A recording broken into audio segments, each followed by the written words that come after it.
Limites e continuidade para funções de duas e três variáveis. Limites ao longo de curvas. Para uma função de uma variável x, quando estudávamos limites de uma função de uma variável, fazendo x tender a x0, só existia duas possibilidades lá para um estudo de uma função de uma variável real, porque o domínio de uma função de uma variável real é um subconjunto, né, da reta real. Então, ao longo de uma reta, só existem duas maneiras de x se aproximar de x0, ou pela esquerda ou pela direita de x0. Então, só uma função de uma variável, temos apenas dois tipos de limites, né? O limite quando x tende a x0 pela esquerda e o outro pela direita. Já para a função de duas variáveis, nós temos uma infinidade de maneiras de como um ponto com coordenadas x e y pode se aproximar de um ponto com coordenadas x0 e y0 fixadas. Então a questão é como definir o limite da função de duas variáveis f de x e y quando o ponto x e y tender a um ponto fixado x0 e y0. Então, essa é a ideia. E também depois estender essa mesma definição, essa mesma ideia para a função de três variáveis, né? Então, como fazer isso? Então, vamos começar com uma curva paramétrica lisa no espaço bidimensional. Uma curva lisa é uma curva onde o vetor tangente varia continuamente. Então, as derivadas de x e de y com função de t existem, são contínuas e nunca são zero simultaneamente. Então, a parametrização da curva C com equações paramétricas x igual a x de t e y igual a y de t com derivadas contínuas. Vamos supor que x de t0 seja igual a x0 e y de um certo valor t0 seja y0. Então nós vamos definir como nós vamos definir aí o limite da função f de xy para xy se aproximando de x0 e y0 ao longo da curva C. Então nós vamos usar a parametrização, né, para transformar a função f de duas variáveis numa função de uma variável, da variável t, substituindo x por x de t e y por y de t. Então, estariam seguindo um caminho ao longo da curva. E aí, então, no caso de como eu tenho uma função de uma variável, eu faço t tender a t0. E quando t tende a t0, x tende a x de t0 e y tende a y de t0, que é o ponto, né, y0, x0, y0. Né? Então é isso que nós vamos fazer. Nós vamos definir, então, o nosso limite de uma função de duas variáveis quando x, y tende a x0 e y0 ao longo de uma curva C dessa maneira, através de uma parametrização da curva. Isso equivale, se no gráfico, fazer nos aproximarmos do ponto x0 e y0 ao longo da curva C no domínio, né, no plano xy, né, e isso força com que pontos com coordenadas x de t, y de t, f de x de t, y de t, então pontos de uma curva sobre a superfície, se aproximem de um valor L, né? Aquele valor L, então, será aquele valor com coordenada L será o valor do limite, né, da função f de xy quando o ponto xy se aproximar de x0 e y0, porque será um limite de uma função de uma variável só, né, a variável t, quando t tende a t0. Para a função de três variáveis, né, nós vamos então usar uma parametrização lisa no espaço tridimensional. Eu tenho uma componente a mais, então eu tenho x igual a x de t, y igual a y de t, z igual a z de t. Então temos mais uma componente, temos que supor que x de t0 é x0, y de t0 é y0 e z de t0 é z0. Então, na parametrização, o ponto t0 dá origem ao ponto onde a variável vai tender, né? O ponto com coordenadas x0, y0, z0. Então, o limite de f de x0, f de x, y, z, uma função de três variáveis, quando x, y, z tende a x0, y0, z0 ao longo da curva C. Então é a mesma ideia, usa a parametrização, transforma então a função de três variáveis numa função de uma variável e faz t tender a t0. Por exemplo, então vamos pegar a função f de xy, função de duas variáveis, definida como sendo menos x vezes y sobre x quadrado mais y ao quadrado. Aí está o gráfico, essa superfície, né, o gráfico da nossa função de duas variáveis. Nós vamos calcular o limite de f de x quando x, y tende a 0, 0, ou seja, quando o ponto x, y tender à origem ao longo de vários caminhos diferentes. Usando o eixo do x, podemos tender a nos aproximarmos da origem pelo eixo do x. Também podemos nos aproximar da origem pelo eixo do y. Podemos nos aproximar da origem através, seguindo a reta x igual a y, ou seguindo a reta x igual a menos y, ou também seguindo a parábola y igual a x ao quadrado. Então vamos calcular esse limite de diversas maneiras, ao longo de diversos caminhos, 5 caminhos diferentes. Então, solução para o item A, vamos para o eixo do x, temos que fazer a parametrização do eixo do x. X é livre para variar, então x é igual a t, y é 0, né, forçosamente, então essa é a parametrização do eixo do x. Então 0, 0 corresponde ao ponto t igual a 0, né? A origem corresponde ao ponto t igual a 0 nessa parametrização. Então, o limite da função f de xy, quando o ponto xy tende à origem ao longo do eixo x, né, eu tenho que fazer x igual a t, y igual a 0, né, na definição da função. Então, fazendo isso, né, então eu tenho f de t0 e fazer o limite quando t tende a 0. Substituindo y por 0 e x por t, essa é a expressão que eu tenho. Então eu tenho o limite da constante 0, quando t tende a 0, isso é obviamente 0. Então esse é o valor do limite para no item A. E aí está a ilustração, o gráfico da nossa superfície e o caminho correspondente a y igual a 0, ou seja, o eixo do x está ali em laranja e a aproximação, né, os valores da função é sempre 0 ali, né? Então ao longo dessa curva, que também pertence a superfície, né, que é satisfeito pela superfície, está sobre a superfície, né, a função tendendo a 0 sempre constante. No item B, nós vamos fazer com que x, y tenda a 0 ao longo do eixo y. Então vamos fazer a parametrização do eixo y, x igual a 0, y igual a t. Agora, 0, 0 corresponde ao ponto t igual a 0, então um limite da função f de xy quando xy tende à origem ao longo do eixo do y, fazendo a parametrização. Então esse é o limite quando t tende a 0, a f de 0t.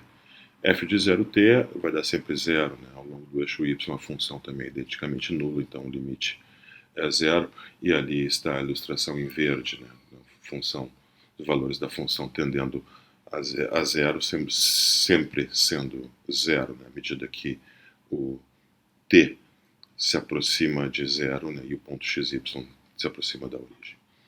Vamos ao item C, onde a parametrização agora é a da reta x igual a y. Então nós vamos fazer x igual a t e, consequentemente y deve ser t também, já que a reta é y igual a x.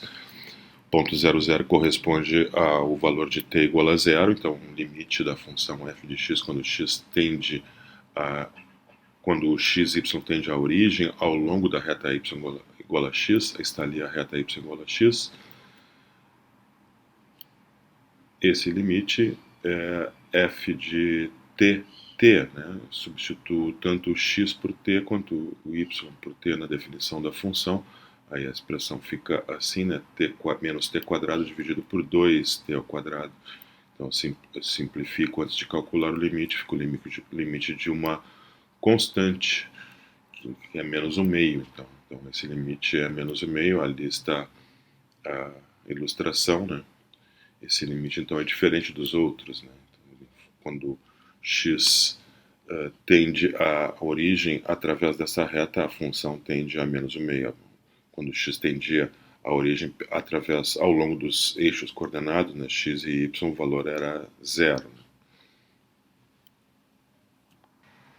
No item D, a parametrização agora é a reta que nós vamos parametrizar, é a reta y igual a menos x. O ponto x, y vai tender à origem ao longo dessa reta, ao longo deste caminho. Então, vamos fazer x igual a t, consequentemente, y igual a menos t. A origem corresponde ao ponto t igual a 0. Então, o limite da função f de xy, quando xy tende à origem, ao longo desta reta, y igual a menos x, é o limite quando t tende a 0 da função f de t menos t. Né? Substituo x por t e o y por menos t. Substituo na expressão da definição da função, ali está a expressão simplificando. Né? Eu observo que então tem um limite quando t tende a 0 de t quadrado sobre 2t ao quadrado. Eu posso simplificar, isso dá 1/2. Né? Então, o limite ao longo deste caminho é 1/2. Ali está a ilustração, né? A função tendendo os valores da função tendendo a 1/2 quando o ponto tende à origem ao longo deste caminho, pela reta y igual a menos x. No item E, o ponto xy vai tender à origem ao longo de uma parábola, y igual a x ao quadrado. Então vamos fazer a parametrização, x igual a t, y igual a t ao quadrado. A origem corresponde ao ponto t igual a 0. Então, o limite da função f de x quando xy tende à origem ao longo desta parábola, então é o limite da função f no ponto t quadrado, quando t tende a 0. Né? Substituindo então x por t, y por t quadrado na definição da função, simplificando ali um pouquinho, temos então menos o limite quando t tende a 0 da expressão t ao cubo sobre t na quarta mais t quadrado. Esse é um limite ainda 0 sobre 0, mas podemos simplificar, né? Podemos colocar a evidência t quadrado no denominador, então aí eu posso simplificar t quadrado no denominador com t quadrado no numerador, então restando então a expressão menos o limite de t sobre t quadrado mais 1. Então quando t tende a 0, e aí sim eu posso substituir o t por 0, né, e esse limite é 0. E aí está na ilustração o limite da nossa função f de xy, a função tendendo a 0 ao longo da parábola y igual a x ao quadrado. Conjuntos abertos e fechados. Seja C um círculo no espaço bidimensional centrado no ponto com coordenadas x0, y0 e com raio delta positivo. O conjunto de todos os pontos englobados pelo círculo, mas que não estejam na circunferência, é denominado disco aberto de raio delta centrado no ponto x0, y0. Já o conjunto de todos os pontos englobados pelo círculo junto aos pontos da circunferência é denominado disco fechado de raio delta centrado em x0, y0. Então aí está a representação gráfica de um disco fechado. Ele inclui a circunferência, inclui o bordo, então inclui os pontos de fronteira. Já o disco aberto não inclui o bordo, né? Então é representado com a linha tracejada, apenas os pontos interiores ao círculo. De forma semelhante, seja S uma esfera no espaço tridimensional centrada no ponto x0, y0, z0 e com raio delta. O conjunto de todos os pontos englobados pela esfera, mas que não estejam na esfera, isto é, os pontos interiores, né, que não estão na casca, mas estão dentro da esfera, é denominado bola aberta de raio delta centrado em x0, y0, z0. o conjunto de todos os pontos englobados pela esfera junto aos pontos da esfera, né, junto com a fronteira, junto com o bordo, é denominado bola fechada de raio delta centrada em x0, y0 e z0. Então aí está a representação gráfica. A bola fechada inclui a casca esférica, inclui o bordo, enquanto que a bola aberta, centrada no ponto x0, y0, z0 com raio delta, não inclui o bordo, né? Não inclui a fronteira. Por isso a representação assim com linhas tracejadas. Você já deu um conjunto de pontos no espaço bidimensional.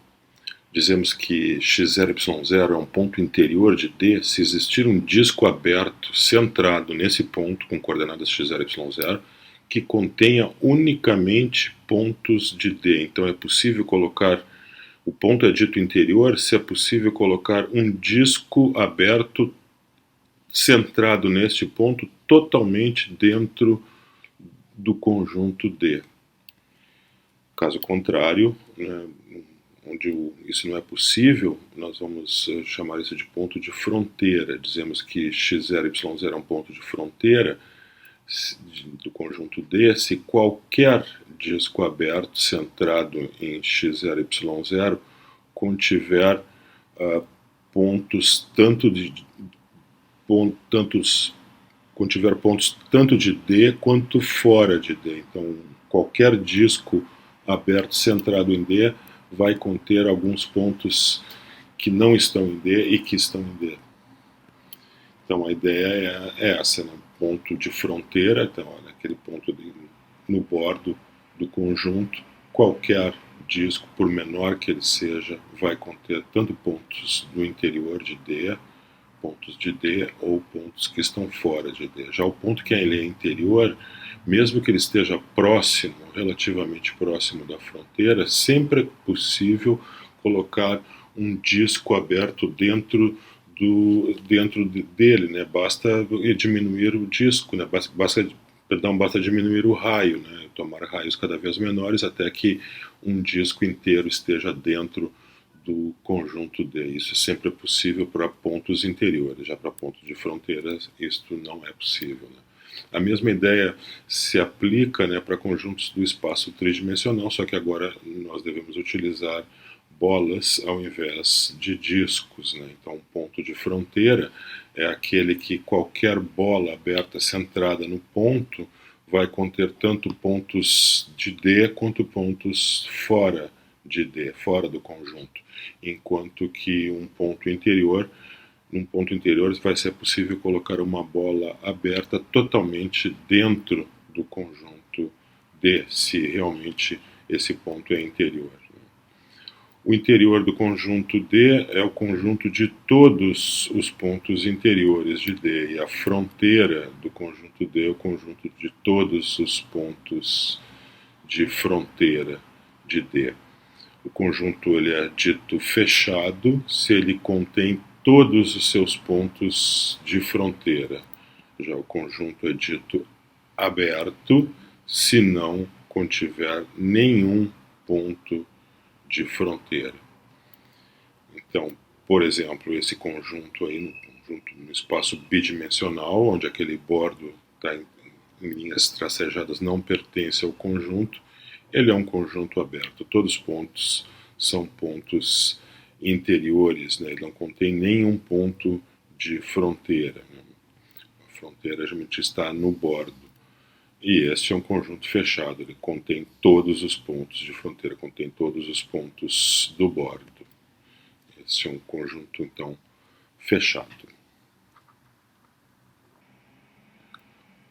Vamos agora definir limites gerais de funções de duas variáveis. Antes definimos o limite de um ponto xy tendendo a um ponto x0, y0, sempre ao longo de um caminho determinado. Podia ser uma reta, uma curva, uma parábola, mas ao longo de uma curva, né? Mas agora vamos definir o que significa os valores da função f de x, y estar arbitrariamente próximas de um número real L, quando o ponto com coordenadas x, y está bem próximo de um ponto x0, y0. Então, à medida que esse ponto xy se aproxima cada vez mais do ponto x0, y0, a distância entre os valores de f de xy e L deve ficar arbitrariamente pequena. Essa é a ideia que vamos usar. Então, se o ponto xy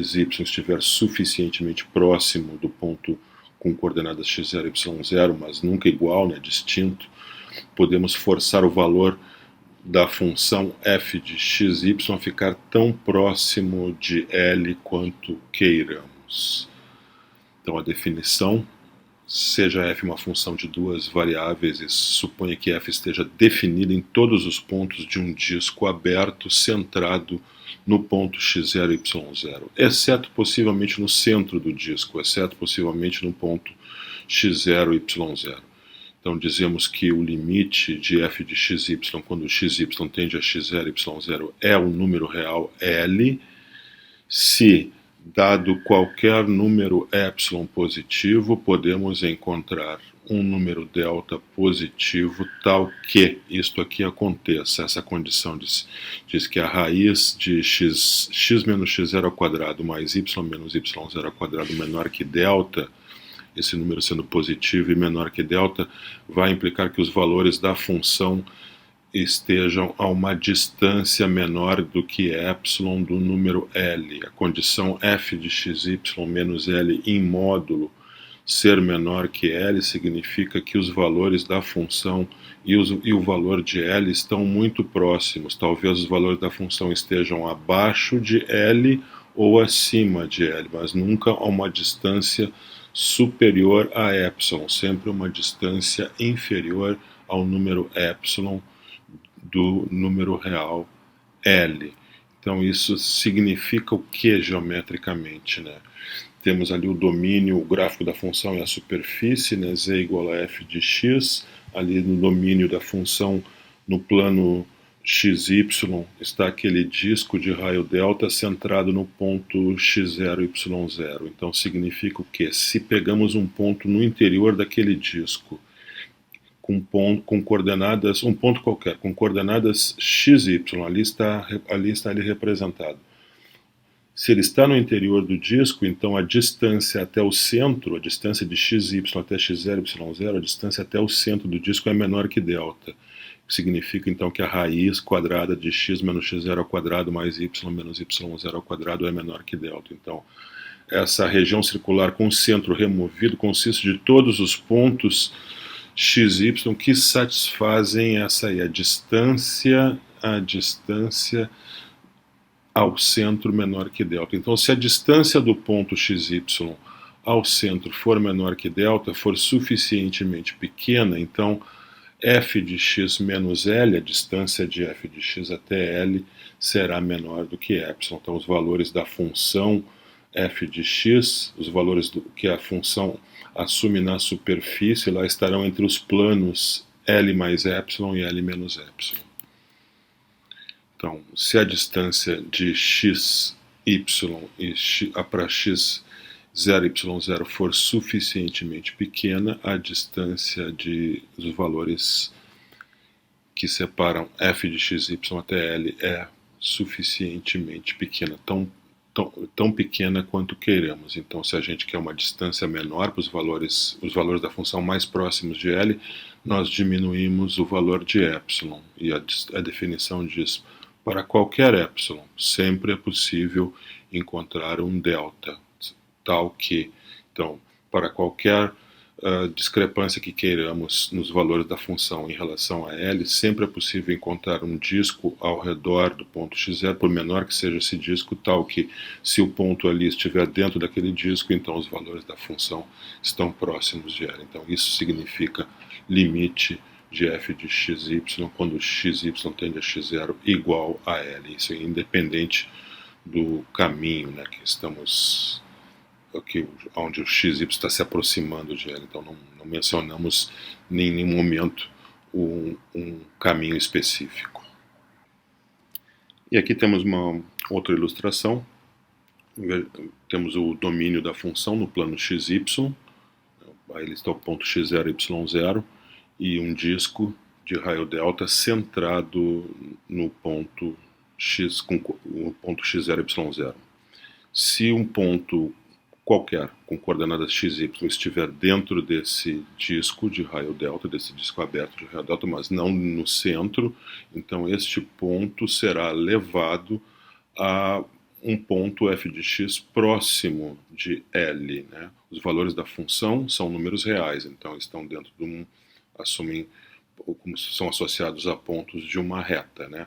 Ali está o ponto L, tem um intervalo aberto ao redor de L com raio, com distância de L até a fronteira igual a epsilon. Então todo ponto que estiver dentro daquele intervalo entre L menos epsilon e L mais epsilon estará a uma distância menor do que epsilon do ponto central, que é L. Então nosso ponto XY dentro de um disco de raio delta centrado em x0 e y0 significa que a distância do nosso ponto XY para o ponto x0 e y0 é menor que delta. Então, se ela é menor que delta, se ela é suficientemente pequena, então a distância de f de xy para L será tão pequena quanto queiramos. Se a gente quer uma distância menor, a gente diminui o epsilon e depois, consequentemente, teremos que nos aproximar mais do ponto x0 e y0, teremos que diminuir o delta para que isso funcione bem. Temos o seguinte teorema. No item A, dizemos o seguinte: se f de xy tende a L quando xy tende a x0 e y0, então, se o limite da f de x quando x, y tende a x0, y0 é L, então os valores da f de x, y tenderão a L quando x, y tender a x0, y0 ao longo de qualquer caminho, ao longo de qualquer curva lisa, independente do caminho. Se o limite de f de xy deixar de existir quando xy tende a x0 e y0 ao longo de alguma curva lisa, né, ao longo de algum caminho, ou se ele tiver limites, ou se a função tiver limites diferentes quando x se aproximar, quando xy se aproximar do ponto x0 e y0 ao longo de curvas diferentes, então o limite da função não existe. Então dizemos que o limite de f de xy não existe quando xy tende a x0 e y0. Então, se o limite existir, ele vai ser independente do caminho, ele vai ser igual a L, independente de qualquer caminho que a gente tome para se aproximar do ponto x0 e y0. Então, o limite vai deixar de existir quando ele não existir para algum caminho ou quando ele assumir valores diferentes para curvas lisas diferentes. Então, por exemplo, essa função que nós já vimos anteriormente, f de xy igual a menos xy sobre x2 mais y2, nós já estudamos o limite dela quando x tende à origem, a 0, 0, ao longo do eixo do x. Fizemos a parametrização x igual a t e y igual a 0, então isso dá a função f de t0 quando t tende a 0, e esse limite é o limite da função constante 0, que é obviamente 0. Por outro lado, fazendo o ponto tender à origem mais ao longo da reta y igual a x, essa função, ao longo dessa parametrização, vai assumir a expressão menos t quadrado sobre menos 2t, né, que pode ser simplificado, então fica menos 1 meio, então o limite, quando t tende a 0, dá constante, menos 1 meio é menos 1 meio. Então, ao longo de dois caminhos diferentes, o limite, os valores do limite, né, são diferentes, então dizemos que o limite da função f de x e y, quando o xy tende ao ponto 0, 0, quando o xy tende à origem, então não existe. Continuidade. Intuitivamente, né, uma função de duas variáveis contínua, se o seu gráfico, que é uma superfície, não tiver buracos, né, falhas ou rupturas. Então, uma função que tem um buraco na origem, por exemplo, deveria ser descontínua.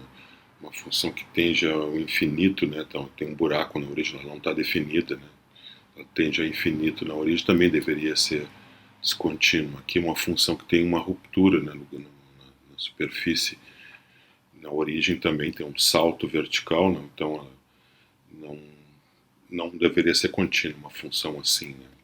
Então vamos, todos esses são exemplos de funções que devem apresentar então descontinuidades no ponto 00 na origem, né? Vamos então definir oficialmente o que entendemos por uma função contínua num ponto com coordenadas x0 e y0. Então dizemos que uma função f de x e y de duas variáveis é contínua no ponto x0 e y0 se f de x0 e y0 estiver definida, né? Então o ponto x0 e y0 é um ponto do domínio da função e, além disso, o limite, quando x e y tende a x0 e y0, deve ser o valor da função naquele ponto, né, f de x0 e y0. Então a definição é muito parecida com uma continuidade para a função de uma variável, né, em termos, a função tem que estar definida no ponto e, além disso, o limite deve existir quando a variável independente tende àquele ponto. No nosso caso, agora, a variável independente são duas variáveis independentes, né, x e y. Né, é um ponto com duas coordenadas que se aproxima, né, em x0 e y0, esse limite para funções de duas variáveis. Se f for contínua em cada ponto de um conjunto aberto, então dizemos que ela é contínua no conjunto aberto D. Se f for contínua em todo plano xy, então dizemos que ela é contínua em toda parte. Um teorema importante sobre continuidade de funções, no item A, se g de x for uma função contínua em x0 e h de y for uma função contínua em y0, então uma função da variável x, a g, é contínua no ponto x0, outra função contínua no ponto y0, mas na variável y. Então agora combino através de um produto, considero a nova função f de x e y, uma função de duas variáveis, como produto g de x vezes h de y. Então essa nova função será contínua no ponto x0 e y0. O item B é sobre composição. Se h de x e y for contínua no ponto x0 e y0 e g de u for uma função contínua em u igual a h de x0 e y0, na imagem então do ponto x0 e y0 pela função h, então a composição, vou chamar de f de xy igual a g de h de xy, será contínua no ponto x0 e y0. Então, composição de funções contínuas, função contínua. Outro tipo de composição, se f de xy for contínuo em x0 e y0 e x de t e y de t forem contínuas em t0, com x de t igual a x0 e y de t0 igual a y0, então a composição f de x de t, y de t será contínua no ponto t0. Então eu tenho uma função de duas variáveis e as variáveis, tanto x quanto y, também são funções de uma outra variável t. Então a função, que era uma função de duas variáveis, passa pela composição, já que tanto x e y depende de t, como sendo uma função de uma variável só, da variável t. Então se eu tenho a composição, se eu tenho a função f contínua no ponto x0 e as duas funções x e y contínuas em t0, sendo que a imagem de t0 por as duas, né, dá exatamente as coordenadas x0 e y0, então essa composição será contínua. Um exemplo aqui no item A. Temos a função g de x, que é esse polinômio aqui, 3x², uma função contínua em toda a reta real. A função h de y, igual a y na quinta, também um polinômio, né? Funções contínuas em toda a reta real. Então, o produto, pelo item A do teorema, se eu considerar o produto dessas duas funções e considerar esse produto como já uma função de duas variáveis, chamar de f essa função, então essa função é contínua em todo o plano xy. Né? Isso é pelo item A do teorema. Um exemplo do item B, vamos pegar aqui a função f de x igual a 3x² y na quinta, que acabamos de ver no exemplo anterior, que é contínua em todo o plano. A função k de u igual a seno de u, ela é contínua em toda a reta real, né? A função seno, né? Contínua. Então, se eu fizer a composição, né, de k com a função f, né, primeiro faço a k de f de x, né, essa função será contínua. Né? Isso é o que diz ali o item B do teorema, ou seja, se eu considerar a função composta, vou chamar de P de xy igual a seno de 3x2 mais y na quinta, essa função é contínua em todo o plano. Porque a função 3x2, o argumento, né, do seno 3x2 y na quinta, nós já sabíamos que era uma função contínua de duas variáveis. A função seno é uma função contínua de uma variável, então a composição dessas duas é uma função contínua de duas variáveis.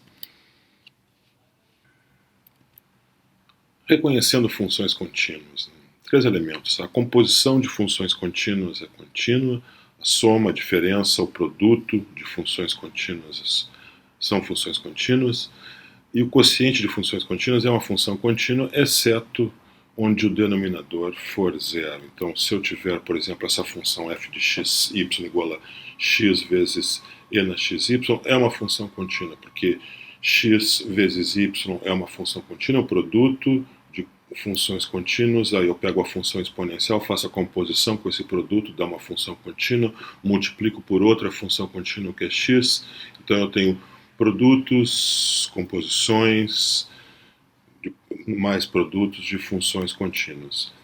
Essa outra função também é uma função contínua, porque tem uma soma de funções contínuas. Por que as parcelas são contínuas?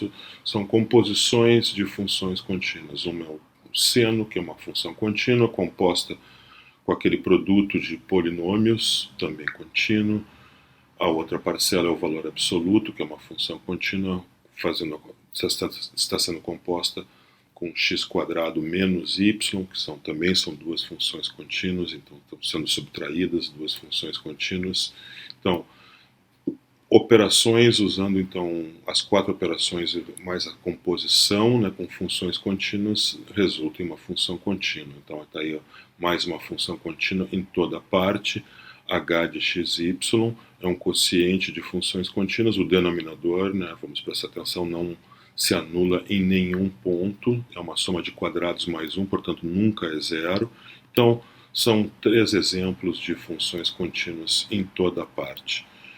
Por exemplo, agora, se eu souber que a função é contínua, então eu posso simplesmente calcular o limite por uma simples substituição, né, do valor das variáveis pelo valor onde elas estão tendendo. Então, se eu tiver que calcular o limite da função xy sobre x² mais y² quando x, y tende a menos 1, 2, como eu sei que a função é contínua em toda a parte, exceto na origem, e o ponto em questão aqui é o ponto menos 1, 2, onde ela é contínua, então, para calcular esse limite, basta substituir o valor da função pelo valor onde as variáveis estão tendendo, né? X está tendendo a menos 1, y está tendendo a 2, então o ponto xy está tendendo ao ponto 1, 2, eu faço essa substituição, então esse limite é simplesmente f de menos 1, 2,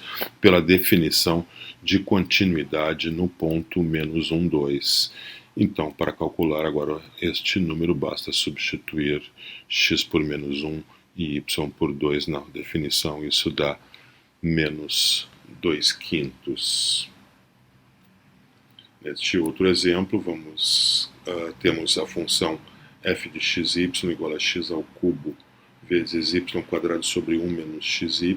Ela é um quociente de funções contínuas, então ela deve ser contínua em toda parte, exceto nos pontos onde o denominador é zero, né? O denominador é zero quando xy é igual a 1, né? 1 menos xy é igual a zero, ou seja, quando x vezes y é igual a 1. Isso dá os pontos de uma hipérbole. Então, exceto nesses pontos, a função será contínua. Então, a função será descontínua numa infinidade de pontos ao longo dessa curva, dessa hipérbole xy igual a 1. Então, uma função contínua em toda parte, exceto na hipérbole xy igual a 1.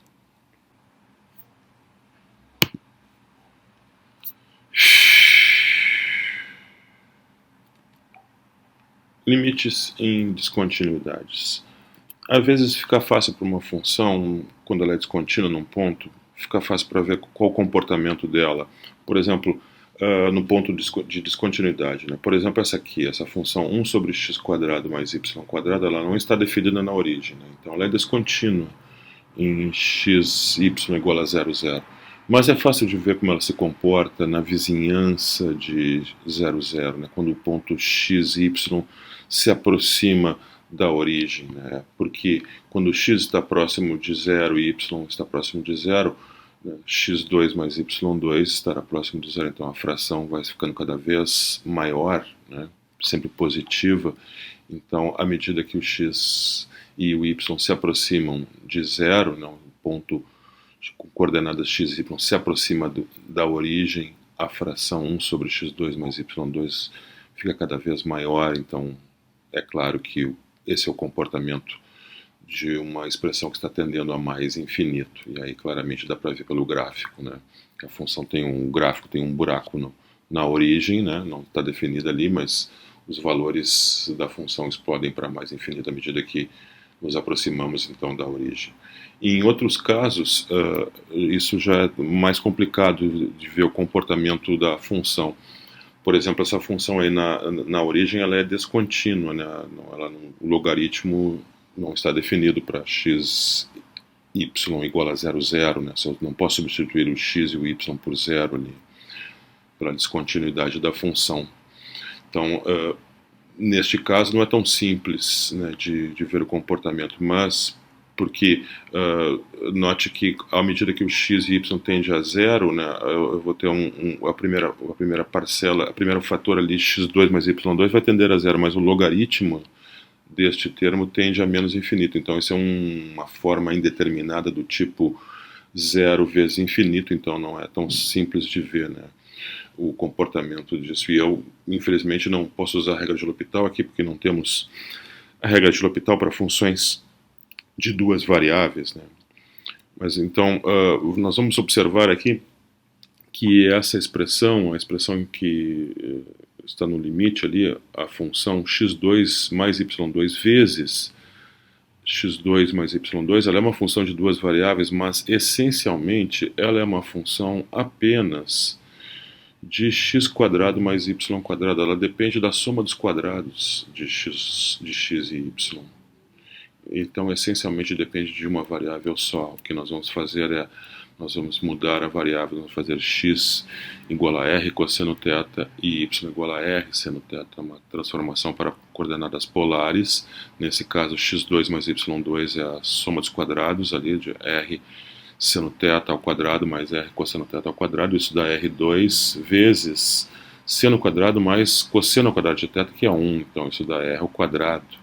Então, o termo x2 mais y2 é r ao quadrado.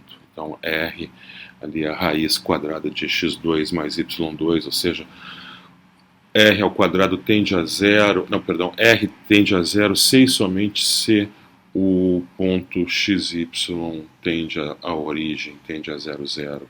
Então, o nosso limite ali, nós vamos mudar a variável para r, xy tende a 0, 0, se e somente se r tende a 0 pela direita, tende a 0 mais. Ao invés de x2 mais y2, nós vamos colocar r ao quadrado, e ao invés de novo, dentro do logaritmo x2 mais y2, colocamos mais uma vez r ao quadrado. Este limite agora, essa é uma forma indeterminada, do tipo 0 vezes infinito, né?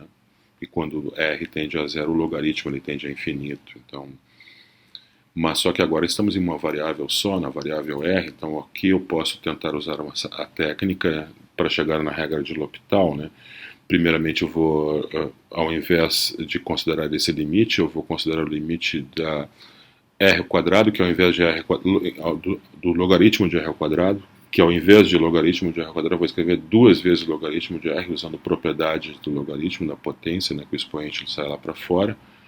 E ao invés de multiplicar por R2, nós vamos dividir por 1 sobre R2. Dessa forma, o limite fica uma forma determinada do tipo infinito sobre infinito. E essa sim eu posso usar a regra de L'Hopital. Agora sim eu posso derivar numerador e denominador e recalcular o limite. Então, o limite quando R tende a zero pela direita, a derivada de 2 logaritmo de r é 2 sobre r, e derivada de 1 sobre r2, a derivada de r na menos 2 é menos 2 vezes r na menos 3, que é menos 2 sobre r ao cubo. Então nós podemos simplificar ali a fração, então fica simplesmente menos o limite de r ao quadrado quando r tende a zero mais, isso obviamente dá zero. Então o limite dessa função é zero quando x se aproxima da origem. A função é descontínua no x igual a zero, no xy igual a 0, 0, nesse ponto. É um ponto de descontinuidade, mas ela se comporta bem ali nas proximidades da origem. O valor dela se aproxima cada vez mais do zero. Então o gráfico ele mostra isso, né? Apesar de ter um buraco no gráfico, né? O comportamento dela nas proximidades da origem se comporta bem, né? E nós poderíamos até definir a função artificialmente, né? Como sendo zero artificialmente na origem, né? Nesse caso daí a função seria contínua, nós taparíamos aquele buraco, né? Seria uma espécie de descontinuidade removível para essa função. Extensões para funções de 3 variáveis. Então, primeiro a definição de limite, né? Seja f uma função de 3 variáveis e suponha que f esteja definido em todos os pontos de uma bola aberta centrada no ponto x0, y0, z0, exceto possivelmente nesse ponto central. Então dizemos que o limite da função de 3 variáveis f de x, y, z é L quando o ponto com coordenadas x, y, z se aproxima, tende ao ponto x0, y0, z0, se, né, os valores da função f de x, y estiverem tão próximos quanto queiramos do número L, se o ponto x, y, z estiver suficientemente próximo do ponto central x0, y0, z0. Isso vamos escrever assim. Isso nós podemos escrever matematicamente assim. Dado qualquer número epsilon positivo, podemos encontrar então um número delta tal que aquela condição raiz quadrada de x0, x menos x0 ao quadrado mais y menos y0 ao quadrado mais e menos e0 ao quadrado significa a distância do ponto xy ao ponto central, o ponto xyz ao ponto central x0, y0, z0 ser menor do que delta. Então, essa distância maior que zero significa que o ponto não está sobre o ponto central, e essa distância menor que delta significa estar numa bola aberta de raio delta. Então, se o meu ponto XYZ está numa bola aberta de raio delta centrada neste ponto x0, y0, z0, se ele está suficientemente próximo do centro, então os valores da função estarão próximos de L a uma distância menor do que epsilon do número L. É o que diz a condição módulo de f de x, y, z menos L menor do que epsilon. De forma semelhante, definimos então a continuidade de uma função de 3 variáveis num ponto x0, y0, z0, se a função estiver definida ali, então se esse ponto for um ponto do domínio da função, e se o limite da função existir quando um ponto x, y, z se aproximar, tender a esse ponto, então x0, y0, z0. Então, aí nós dizemos que a função é contínua no ponto x0, y0, z0. Além disso, se f for contínua em cada ponto de um conjunto aberto, então dizemos que ela é contínua no conjunto D.